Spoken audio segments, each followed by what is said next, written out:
Hi, today we are looking at the first issue of the Dazzler miniseries written by Jason Loo, drawn by Rafael Loureiro, and colored by Java Tartaglia. Full spoilers ahead, so you're forewarned. I like this issue. I have enjoyed most of what Lou wrote in the Krakoan era Infinity Comics, and he nailed about 95% of the characterization here.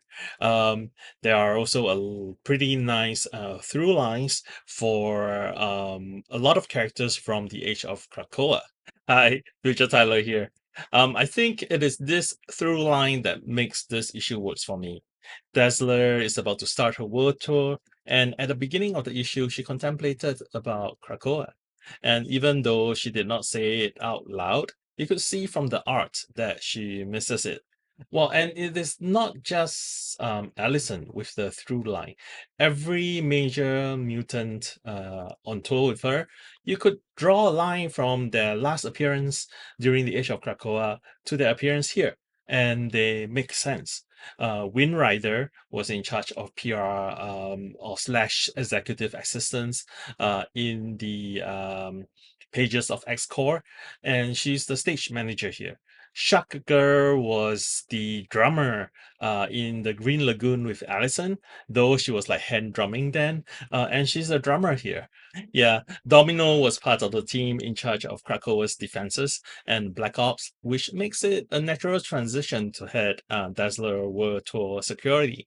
And Jamie doing all the grunt work stuff is exactly what he did during most of Krakoa, apart from being the head scientist for Expo. Yeah, and strong guy probably wants to spend more time with his good friend Jamie, even though they are all dupes. Not to mention, Guido was Lila Cheney's bodyguard when he was first introduced. So all in all, I enjoyed all of them here, even though some of them have a relatively minor role in this issue. The 5% missed portion mostly has to do with, I think, Allison's lack of confidence. I'm not sure if I'm reading it wrong or if that was supposed to be just pre-concert nerves. Well, in addition, there were parts of the dialogue where the superhero code name was used instead of their name, which felt like, hey, just in case you do not know, this is Strong Guy, and that is Madrox the Multiple Man. Now, there's this bit about Allison normalizing mutants for everyone, which rings a little false for me because Allison could pass as a human. So there's really no normalization here. If she's not using her powers, she looks like a human and she's pretty. So, what about mutants with like many eyes on their heads, or the ones with like antenna or blue skin, or for that matter, like a shark head, right? I mean, it is so much easier to be normal when you could look like what everyone deems as normal. I mean, growing up in Singapore, even though I'm of the majority, I was still taught to not stir the pot, to be normal. So I kind of understand where this is coming from, but I also know that it is a lot easier when you are, or you could pass as the majority. Hiding Shark Girl behind an image inducer, or asking Dazzler not using her powers in an offensive way is kind of offensive, pun intended. Um, I'm sure a lot of people will go, no way. We are not going to hide ourselves just to make some bigots feel comfortable. Personally, I'm going to be myself, regardless of the situation, which is where the story ends up in this issue, and it resonated with me. I also appreciated that Liu did not write Allison reacting to some of these measures put in place by Windrider and Domino verbally. It is a look on her face, her surprise at Shark Girl using an image inducer, and later in her inner monologue on stage that tells us that she's not okay with that. Can we talk a little about concert security? How did someone with a gun actually gets in?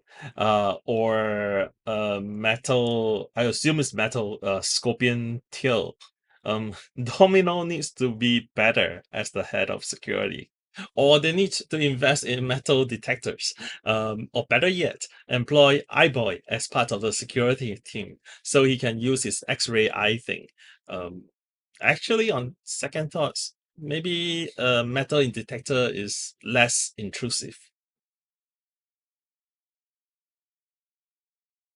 The art is good, but it did not quite wow me. I think for me it oscillates between okay and good, especially with Allison's face. Some panels make me go, "Oh, that's nice," and then I will come to some that goes, "Hmm." Some of the close-up look like absolutely great.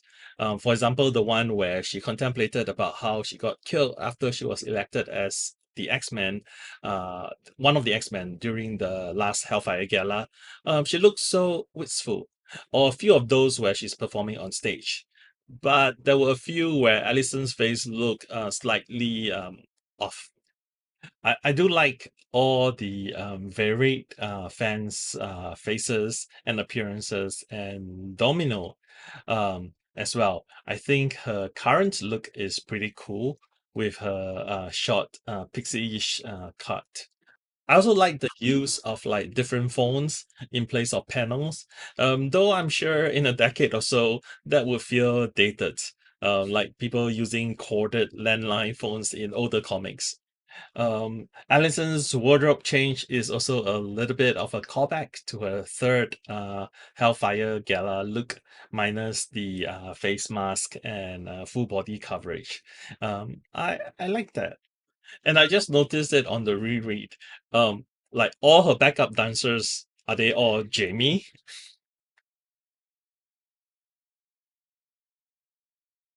In conclusion, I would rate this issue a 3.5 out of 5. I like the through line of Dazzler and the other characters. I like the voices of the characters, and I like the message of this issue. It is a little light on plot, but it is not really a problem as it is more a character centric type of story.